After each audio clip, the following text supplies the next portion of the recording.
Welcome to Authors of the Pacific Northwest, where we connect authors with new listeners and provide advice to aspiring authors on the business of writing. I'm your host, Vikki J. Carter.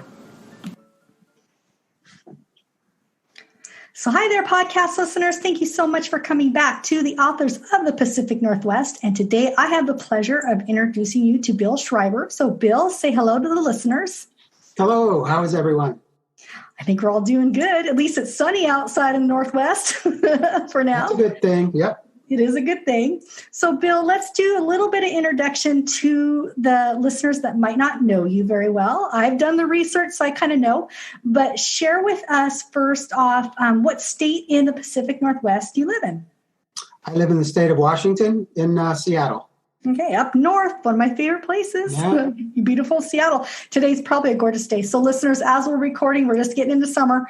You know, it's my favorite time of year with the sun. So Bill, what do you do for a day job if it's not full-time an author? Or have you graduated to the dream of being a full-time author?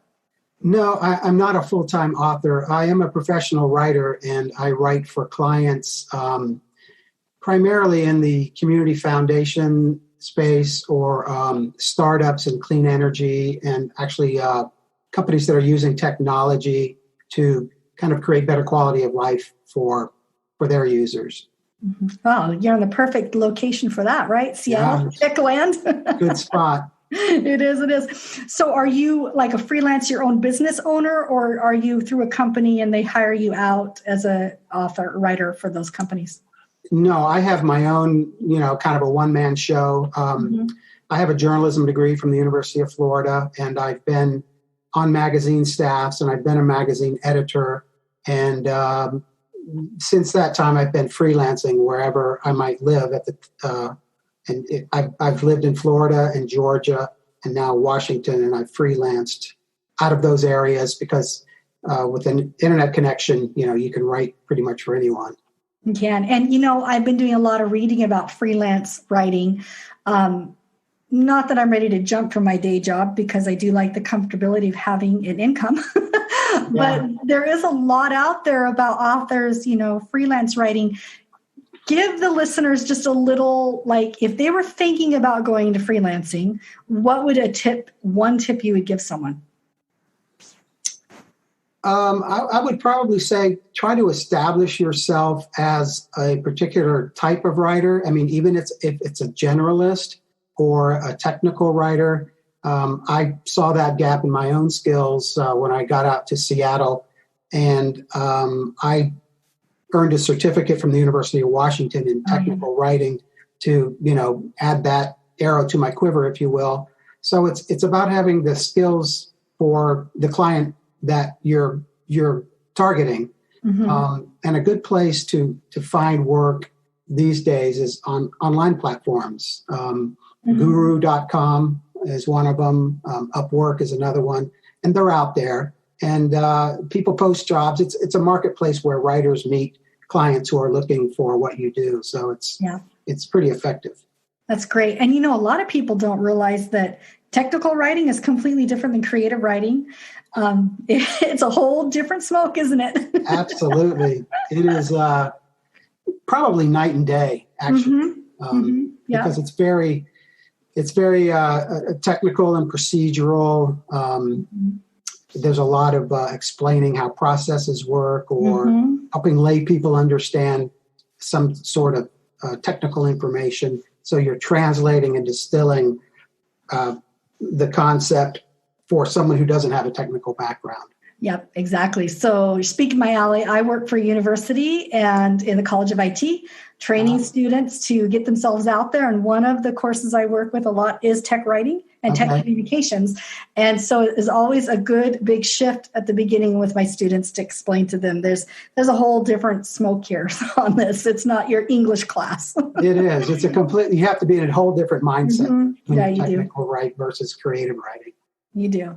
All righty. So how about you share with the readers, your future readers that are going to find you from this podcast, so we're told as authors to always be reading, right? And so I love to hear from authors when they come on the podcast, what's on your bookshelf that you're reading right now? Right now, I'm reading The Book Woman of Troublesome Creek. Oh, okay. Mm-hmm. And I'm also reading a history of Seattle that's kind of interesting called Sons of the Prophets, Profits. Oh, I haven't heard of that one. Yeah, it's pretty interesting by a local historian kind of guy who did some good research and went back. And it's the history of Seattle from like 1850 to 1901. Yeah. Sounds interesting. Yeah. I'll have to look that one up and maybe get a hold of him and bring him on the podcast. Yeah. Sounds right up my alley. So you are also a author besides your day job as a technical writer, freelancer. So that's why we have you on the show. So why don't you share with us what your genre is that you write in, or do you have more than one genre? Well, I began this journey as a creative writer, as a screenwriter. And the book, Someone to Watch Over, was based on an original screenplay that I wrote and did pretty well with in competitions and so forth at film festivals. I've written in the screenwriting world, that's a drama. So this book is, would be considered a drama in the film world. I've also written comedy and action thriller. This is my first novel, and it was my strongest script, I felt, based upon the reaction and the way it resonated with readers in those competitions. And so I decided I thought I had a story there that I wanted to tell to a wider audience. And a screenplay is a mile short of the form in which it is supposed to be consumed, with pictures and music and movement and all that. So I set off down the road to basically write a movie for people's minds, theater of the mind. I love it. And, usually authors do it the opposite way, or they can't write the screenplay. They'll have a really great fictional book and they have to have somebody else writes a screenplay for TV or film. So talk with us about the translation of going the opposite way. What was that like? Yeah, it really was kind of a flip the script scenario. It was very interesting, and I had a lot to learn when I transitioned from screenwriting to novel writing. And what I've come to realize is that screenwriting is writing a story from the outside in as a camera, and writing a novel is writing from the inside out, from an internal POV of a protagonist. So when I started with the screenplay, I had a very obviously fleshed out 3-act structure. And so I took that 3-act structure, and I was able to get broader and deeper with the characters and the story. And I discovered some new things about them and about their past, which is how they became the people they are today, like all of us. So it was a very interesting journey. I worked with an editor who kind of looked over my shoulder and helped me to transition and pivot my perspective as a writer. And it was mostly with POV issues, because I was used to looking at the characters, giving very succinct verbal cues about what they were thinking, and then you move on. I've heard it called head hopping in a novel, and you can't do that without transitioning certain ways. So that was a new thing I learned. And I also learned a lot more about the characters, the brother and sister who are the main characters. I think that's so fascinating. In my writers group, I have a screenplay writer. That's pretty much mainly what she writes. And then there's several of us that are novelists. And so we get to read a lot of her screenplays as she's working on them. I love it. I'm fascinated by the screenplay writing format and about how succinct and almost simplistic it is. Right. And she taught me a lot about in screenplay, you really have to write it and then let the director take over that play, and they're going to interpret it, right? And so you don't put a lot of details in there. And even the parts that I love to read is at the beginning where they describe the characters and kind of what the actor should be or age like or whatever, but it's not a lot of detail. So I can imagine going from a screenwriting story into a novel, novels don't have to be as succinct, but you do have to have a lot more description. Right. It was a heavy lift. I found it to be pretty exhausting, because it was a pretty steep learning curve making that transition. Mm-hmm. And it's interesting to, I still have the script, obviously, and would love to, obviously see it be made as a film. So it was interesting, I just sat down with the script here and, exterior Smoky Mountains day. Yeah. But I had to start inside somebody's perspective. Exactly. And write outwards. So how fascinating. Well, I wonder how many other authors have gone that way. I haven't looked it up, but it would be interesting to know and hear how that process goes. Because I know it goes the other way, from book to screenplay often. That's the normal way, yeah. Yeah. I did the abnormal way. That's good, though. I mean, I think that it broadens, your writing abilities, and I'm sure it even changes maybe how the book itself is read. So I'd be curious so listeners, when you find this book and you read it, you got to get back to us and tell us if it felt anything different to you, as if you didn't maybe know it was a screenplay first. So, yeah. So Bill, take us through the writing process. You mentioned that you had the screenplay next to you. Did you just let the characters come out almost like the screenplay was an outline and then you just free wrote from there? Or did you have a clear, I guess you'd have a clear ending, but what was the process like from screenplay to the novel? I've had the screenplay for a while, so it's been kind of in my mind and in my back pocket. And writing the screenplay, I got to know the characters pretty well as you can in a story that, typically can't be any more than 2 hours long. Yeah. But when I went to the page, that's when I discovered more about them in this particular area. For example, Lenny, the sister who is the lead character, we learn in the film that her mother died delivering her. And so that is part of the emotional baggage she carries in her life. And there wasn't time in the screenplay to get into, how all of that happened. But in the book, there was. And in the book, her mother is much more of a presence than she is in the movie, because you only have so much room for so many story threads in a film. Yeah, exactly. So that was a joy, actually, and pretty emotional to learn what happened with Lenny and her mom. And, her mom is a spiritual presence in the story. And that came out of the novel writing itself.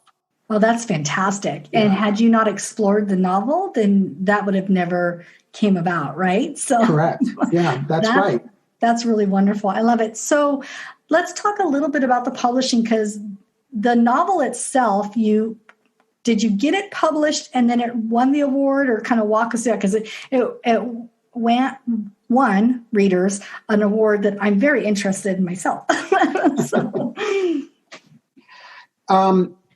It kind of overlapped and all happened at the same time. I was named a finalist in the Rising Star Award with the Women's Fiction Writers Association, and they just announced the 2020 finalists today, actually, I think. Oh, did they? Yeah. I haven't looked yet. And while I was a finalist, I went to the Willamette Writers Conference in Portland. And there I met a writer who was with a small independent publishing company in Oregon. And I just happened to bump into her near the raffle area, where they raffle things off for fundraising for the organization. And I just told her, my story, and she was so taken by it. She said, "You have to meet my publisher," who was there. And I did, and pitched him that night. And he was fascinated by it and took and wanted me to send him the manuscript. So in the meantime, I won the award. I won the Rising Star Award, and he had already exhibited some strong interest in it. And then, he made me the offer to publish it. And so it kind of all happened at the same time, which is, I think it speaks to just get out there and work on a number of fronts at the same time, because you never know. If I hadn't have been there, I wouldn't have met, her and Ben, the publisher, and who knows, where I would be with it today. But it was just one of those meetings that, fate brought us together. So I love that part of the story, because I can't tell you how many times I've heard authors say it was just a moment, and had I not said yes and walked into that room, or said yes and sat down next to this person and started a conversation, my life wouldn't have been changed. So I think that's an awesome story. So great. Yes. It really mirrors the theme of the book, which is that Lenny learns of these angels in the Appalachian Mountains called Gardican angels, and they're like cousins to guardian angels, and they allow parents to reach back and help the children that they've left behind. And both of my parents are deceased, although they knew of the movie, but they never got to see the movie. And and I believe that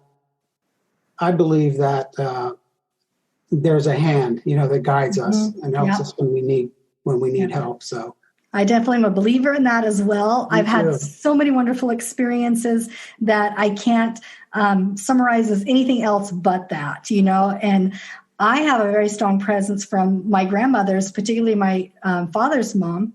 And I talk about her often with a lot of people. And there's a lot of things that I do where I'm like, I know she's watching out. I know she's there. I know she's seeing what I'm doing. I know.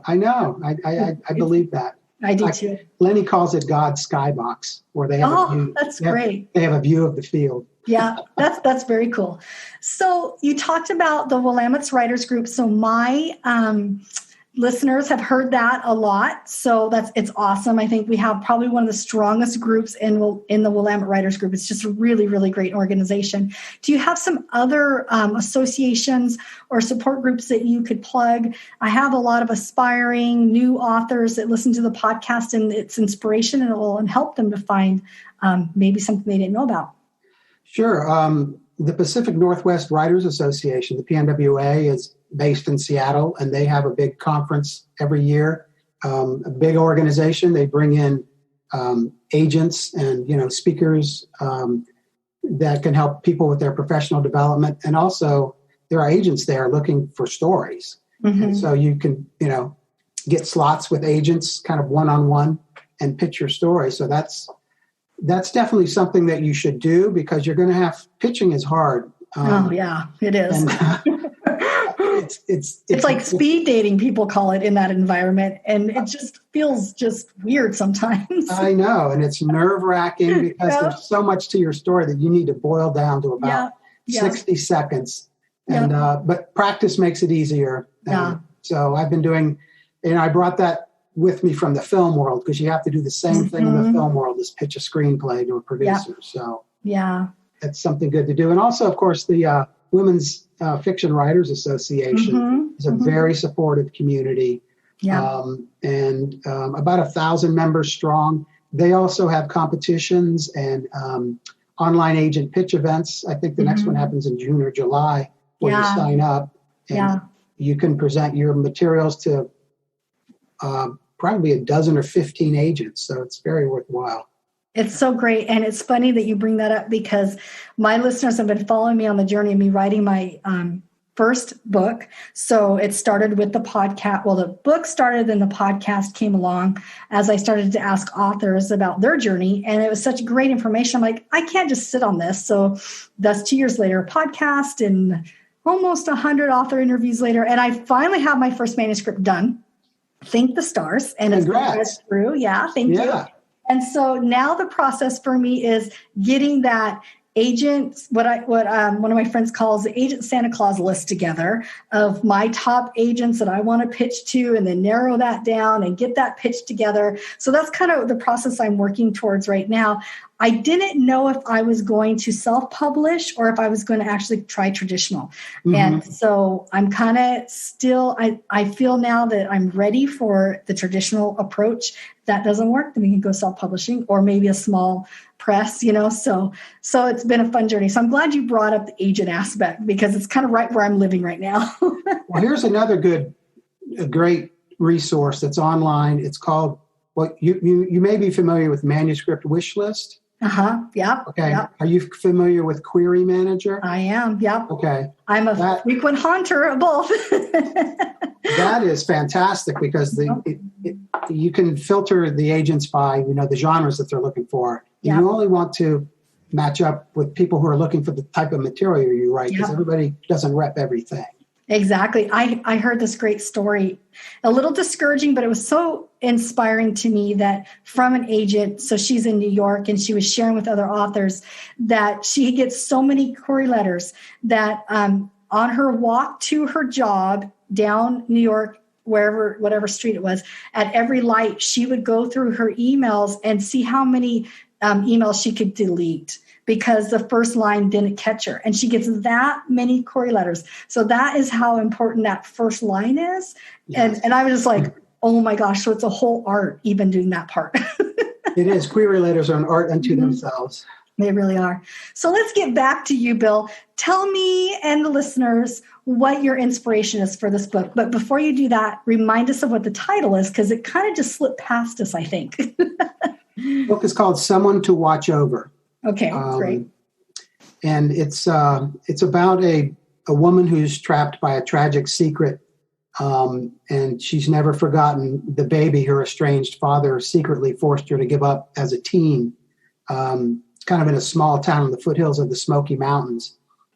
And when her dad dies, the keys to finding her child die with him, and she's crushed by that, until she learns of a long shot last hope and sets out with her brother, who is the complete opposite of her and was kind of the golden child of the family, to locate an Appalachian angel who can allegedly put deceased parents in touch with the children they leave behind. The story was inspired by my own father's unexpected death, and my family asking me to write and deliver his eulogy. And I felt overmatched by that as a writer, and it was the hardest thing I've ever written, because I realized that I knew my dad as a dad from the age of 30 on when I came into his life, but he had an entire life before me and my 4 siblings arrived. And so in order to find my way into his eulogy, I thought back on all the family vacations that we used to take, loading into the station wagon like millions of other families around the world. And that's where the original seed of the idea came from, is their desire to set out and retrace a childhood vacation together in memory of their father. And through that trip, they learn how to become family again and repair their broken relationship. So it really centers on family and, learning how to give each other enough space of understanding and empathy to reunite and find a way to love again. I love it. What a brilliant, brilliant theme, and a needed theme, because not all families, function well, especially when we all become adults and stuff. So I think that's a beautiful inspiration. And I can imagine it would be challenging to go back and have to write your father's eulogy when, you're right, we don't know so much about them prior to us coming in the world with them, right? And then our pictures sometimes are a little flawed as kids. Well, interestingly, they learned that something really important that changed his outlook on life happened on that trip. And so they're trying to rediscover that. Gotcha. I love it. It has a little bit of mystery to it, which is very fascinating. And it sounds like to me, it has a lot of growth and healing, something I'm a firm believer in. Yes. Not always the easiest road to have that kind of growth and healing in your life. Sometimes it's probably the hardest thing. Right. But I love it. Sounds wonderful. Well, I am heartened to hear from some readers who say that it did touch them and it got them to re-examine some relationships. Oh. And that's kind of why I wrote it. That's beautiful. There's nothing better in the world to me as an author that you can touch people on a spiritual level, because I believe that's spiritual growth. Yeah. And I think that is just, and if you can do it in a way that's not preachy and that's not, demonstrative, but it is just absolutely 100% at the heart, that's important. So I love it. Well, I'm ready to hear it. So my listeners know, let's set the stage. I'm going to go quiet, as everybody knows, to keep the dogs from barking. And And Bill's going to jump in here and share with us a little bit about the reading. Well, I'm going to read a chapter, and Lenny, the protagonist, her father has just died, and she's recently had a waking encounter with him in the neonatal ICU of a local hospital, where she volunteers as a cuddler for premature newborns. So now she's back at work in a little bookstore called A Likely Story, and it's in a charming brick historic district in the foothills of the Smoky Mountains, titled Reaching Out. Water surging skyward crumbles, expires against the cloud's low rumble. Wounded bird gravity fights, grasping sky to take its flight. Lenny looked up from the verse she had just recited to Yolanda from her notebook, her body tensing as she waited for a response. She hated being so nervous about reading some of her poetry out loud, but she couldn't help it. Laying your heart out there was never easy. That's awesome, her friend said, eyes widening.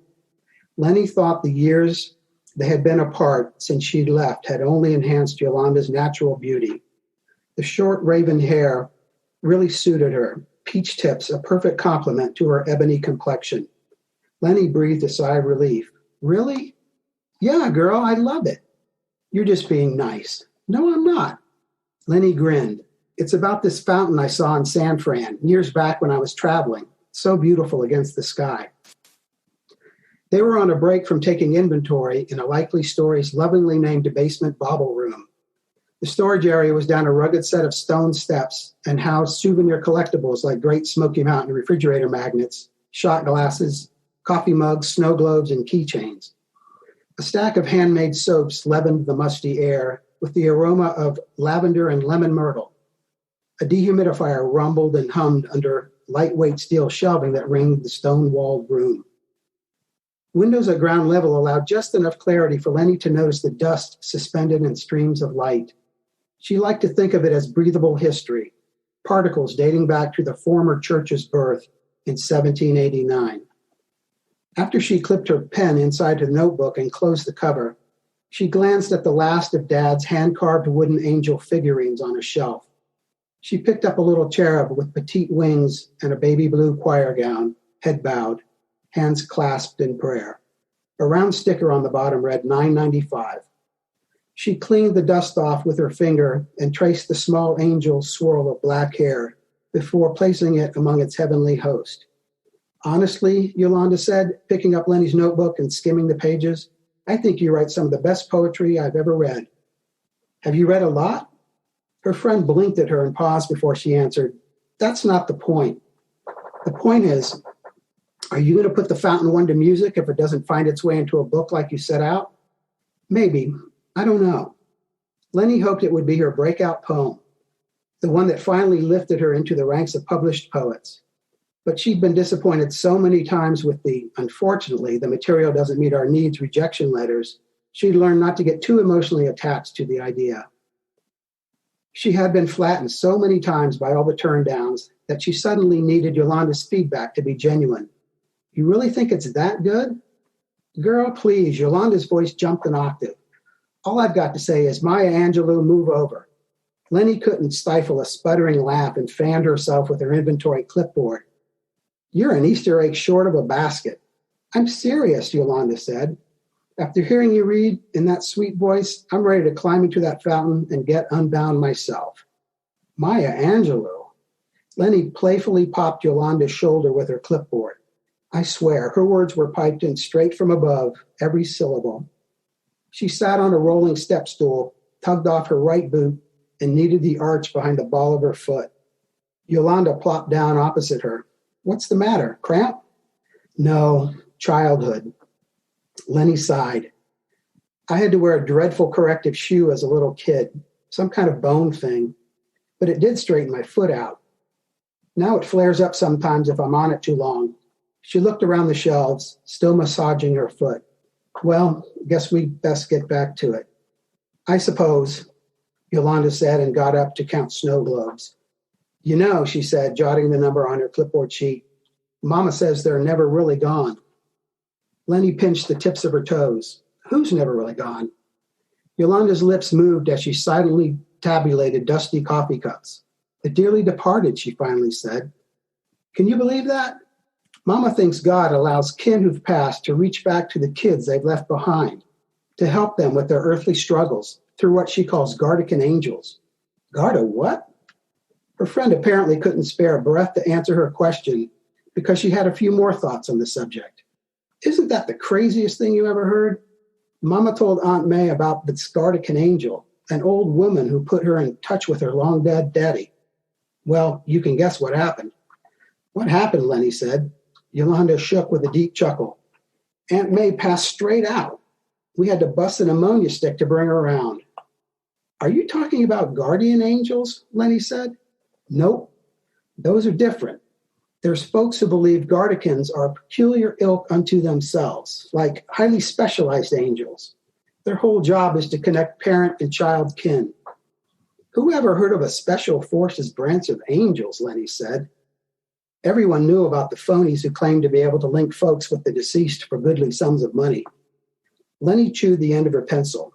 You know, I once read about spiritual beings called divas, and she pronounced the word diva. Yolanda tallied bear-clawed keychains. But they're called devas, not divas. We're not talking Beyonce. I read where Hindus and Buddhists and such believe in them, Lenny replied. Seems what they call devas, we call angels, God's messengers. All I know is, Yolanda said, Mama believes parents who pass can help their children through these guardian angels. Lenny looked off, eyes riffling tourist trinkets, not focused on anything in particular as her mind scuffled. Tell her what you saw. No, don't. Just tell her. I think maybe my dad's trying to do that, she finally blurted out. She waited for Yolanda to tell her she was moonshine crazy, but her work buddy was focused on counting T-shirts. Lenny rapped her knuckles on a shelf. You hear me? Sorry, I lost you. I said I think Daddy could be trying to help me with my earthly struggles. Her mind attempted to stop right there, but her mouth had other ideas. I saw him at the hospital while I was cuddling earlier this week. Yolanda stopped writing and cocked an eyebrow. Your dead daddy. Yep. Over the last few days, it had also occurred to Lenny that he might have had something to do with the lucid dream about her childhood vacation. You're telling me you saw your dead daddy? Yes, he was there, plain as the nose on my face. Yolanda sighed. Okay, Eleanor Grace, dish. What's going on in that head of yours? Lenny locked on her deep brown eyes. She thinks I've done lost it. I saw him 4 days after the funeral at the hospital in the preemie room. A slow nod accompanied Yolanda's skeptical tone. Do tell. She gazed at the ceiling, then back at Lenny and sniffed in a way that seemed to indicate she thought her friend was on the bullet train to Crazy Town. And there were other people around? Nurses and all? Yes. And nobody else seemed to think anything was out of the ordinary. Lenny cleared her throat and stroked her earlobe with all the nonchalance she could muster. It didn't seem, nobody said anything like, hey, you can't be in here dressed like that. Mm-hmm. And how was he dressed? Like in that nice casket suit he was in at the service? No. Like he had just finished working in the wood shop, all sawdusty and everything.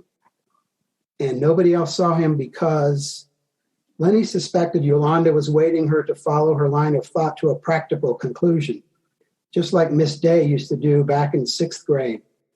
Because they weren't looking? Lenny heard herself grasping at straws. Girl, let's cut out the ghost talk and pull the spooky spoon out of the soup you're setting to boil. I'm not setting anything to boil. Rascal's bubbling all by itself. Lenny, I've known you since we were 5. You may be a grown woman, but I can see it in your eyes, just like when we used to sit and listen to stories in the reading room. Your imagination runs plumb wild. But he was so... Lenny searched for the right word, rapidly tapping her middle fingers on the opposite thumbs like a jittery yoga instructor. Present. Yolanda shook her head. Girl, I'm telling you right now, Mama's guardian angel talk, you can just put that out of your mind. It's just old-timer crazy jaw. Lenny rose from her stool and hobbled to Yolanda, one boot on, one boot off. But why does it have to be crazy? I mean, if he wants to make things right between us. Okay, first off, I know you're hurting. That's why you needed time off. But you're starting to wig me out. She took Lenny's hands, her eyes melting to genuine concern. What was wrong between you and your daddy before he passed? I wish I could tell you, but it's a long story that only he and I can resolve together. Yolanda nodded. And he's dead, so there's that little hitch. Lenny squeezed Yolanda's hands. But what if he wants to help me with my earthly struggles? He reached out. I know he did. What happens if I reach back? Yolanda clenched her eyes and scratched the sides of her head as if she could coax out something that would get through to Lenny.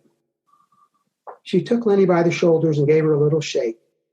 Look, my mama is stuck in the old ways her mama taught her, just like her mama before that. This is the 21st century, not a magic conjuring potion buried in a mason jar under the old oak tree.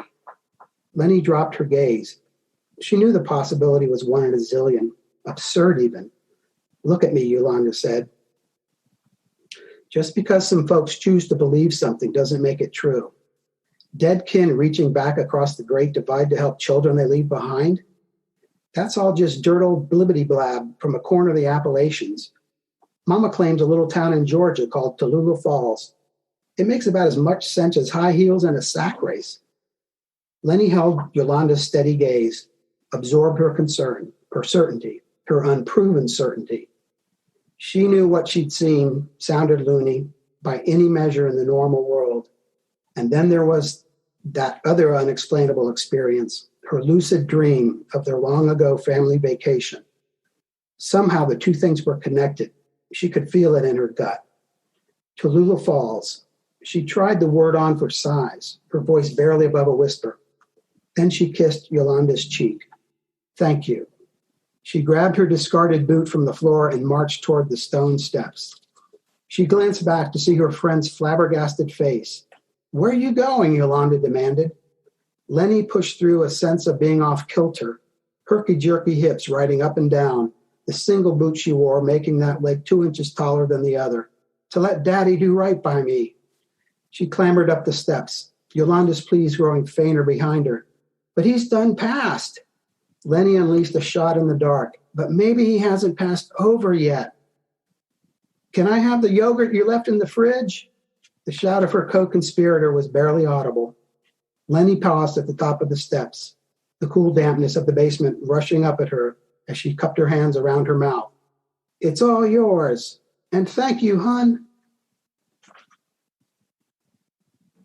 Awesome. Wonderful. Now I have to know more. So I guess I better get the book. That would be a good idea. Yeah. How wonderful. Now, I have a question for you. Did you were you spent time in the Appalachian Mountains, or does this just because you have a lot of dialogue, I don't know, that would be regional, right? And right. So how did you come about that? Well, I'm originally from Georgia. There we go. I grew up in the South. I lived in Georgia for quite a while, spent time in Tennessee, the Carolinas. Yeah. So that's one of the reasons I sent the story there, because it was a canvas that I'm familiar with and had been through those parts and met characters. And I just kind of, have it in my bones, if you will. Yeah, well, you captured it well. I have quite a bit of family there. And just hearing how they talk and the little sayings, unless you've been in that area, you don't know. That's what they're saying, why they're saying that. So lovely. Very good. Thanks. Well, I'm excited about the book. So listeners, I hope you fell in love with it like I did. If you did, jump on Bill's website. It will be in show notes. And so you can get a copy of it. I believe that there's being sold on Amazon as well. Yes.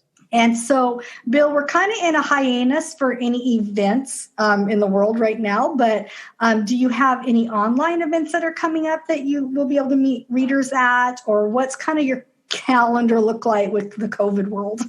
Well, I would be happy to do that. I mean, I have on my website, which is williamschreiber.com, that I would love to Skype in or Zoom into reader groups or, library groups that read the book and participate. And in one way, what's happening is it's kind of got us all into the virtual world, and it's so easy to now be somewhere that you couldn't otherwise be, on the other side of the country, or down in Arizona or something like that. Please, I would love to talk about the book. That's fantastic. Yeah. Well, I love it. And I'll tell you what, there's been a noticeable change for me. So I've been using Zoom to record my podcast for 2 years. And the first year and a half, there was a lot of authors that didn't even know how to work Zoom. I had to do tutorials with them. And now it's like not even a problem. Oh, I got Zoom. I'm in there. I'm just loving it. It's so fun for me. Right. Well, Zoom was a new platform for me too. I mean, I was kind of on Skype, and I was familiar with that, but suddenly everybody was Zoom. And so here we are. Here we are. I wished I bought some stock in Zoom. Oh, I know. For sure. Yeah. Well, Bill, before we close out the podcast, let's end it with one piece of advice you would give to an author like myself, who I'm still in the journey. I haven't published yet. I'm a little farther along than I was 2 years ago, but I could use advice. And I know there's other listeners and even readers out there that maybe are sitting on a story and they want to write, and they just, they need some advice. What would you tell us? Well, congratulations on finishing your manuscript. That's quite an accomplishment. I would say you hear a lot of talk about a writer's voice.